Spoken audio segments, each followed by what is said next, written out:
Hello দর্শক বন্ধুরা, কেমন আছেন আপনারা সবাই? আশা করছি বেশ ভালো আছেন। ঢালিউড ইন্ডাস্ট্রিতে এবার আবারও এক চমক। বাংলাদেশের সুপারস্টার শাকিব খানের ছেলে আবরাম খান জয় অভিনয় জগতে পা রাখতে চলেছে, আর তার বাবার সঙ্গেই তিনি রাখবেন এই পা। জয়কে নিয়ে আলোচিত সিনেমা বরবাদে হতে যাচ্ছে তার অভিষেক। জানা গিয়েছে এই সিনেমায় শাকিব খানের ছোটবেলার চরিত্রে অভিনয় করবে জয়। জয়ের সঙ্গে শাকিব খানের এই সিনেমার নায়িকা হচ্ছেন ভারতের জনপ্রিয় অভিনেত্রী ইদিকা পাল। জয় সিনেমায় শাকিব খানের চরিত্রে ছোটবেলার রূপে হাজির হবে, যেখানে একটি পরিবারের শুরুর গল্প কঠিন সময় পেরোনোর এবং স্বপ্ন পূরণের লড়াই ফুটে উঠবে। বড় হয়ে সেই চরিত্রটি শাকিব খান নিজেই পর্দায় নিয়ে আসবেন। ইদিকা এর আগে শাকিবের সঙ্গে কাজ করে দর্শকদের মন জয় করেছেন অনেকবার।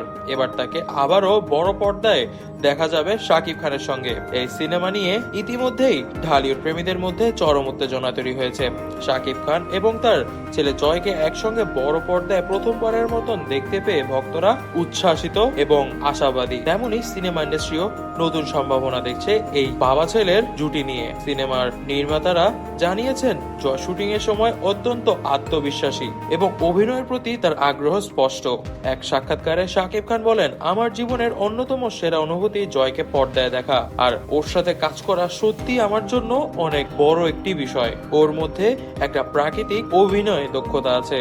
বরবাদ সিনেমার গল্প ওর জন্য পারফেক্ট। ভক্তরা বাবা ছেলের এই সংযোগ ভালোবাসবে এবং আমি আশা করছি জয় যতটা সিরিয়াসলি অ্যাক্টিং করেছে এই সিনেমার জন্য তা দেখে অবশ্যই দর্শকরা অভিভূত হবে। জানা যাচ্ছে জয় নাকি ইতিমধ্যে এই সিনেমার জন্য অনেক কাজ করেছে, এমনকি সে নাকি এই বয়সেই অ্যাক্টিং স্কুল থেকে ট্রেনিং নিয়েছিল বরবাদে কাজ করার জন্য। জানা যাচ্ছে মোটামুটি 25 মিনিটের স্ক্রিন টাইমিং থাকবে বরবাদে আবরাম খান জয়ের। তবে দর্শক বন্ধুরা, এই বিষয়ে আপনারা কি মনে করছেন তা কিন্তু অবশ্যই আমাদেরকে কমেন্ট বক্সে কমেন্ট করে জানাবেন। আপনারা কে কে আবরাম খান জয়কে সিনেমায় দেখার জন্য আগ্রহ প্রকাশ করছেন তাও কিন্তু আমাদেরকে জানাবেন। দর্শক বন্ধুরা, আজ এ পর্যন্তই। আপনারা যারা সাবস্ক্রাইব করেননি অবশ্যই আমাদের চ্যানেলটিকে সাবস্ক্রাইব করে দিবেন। ধন্যবাদ।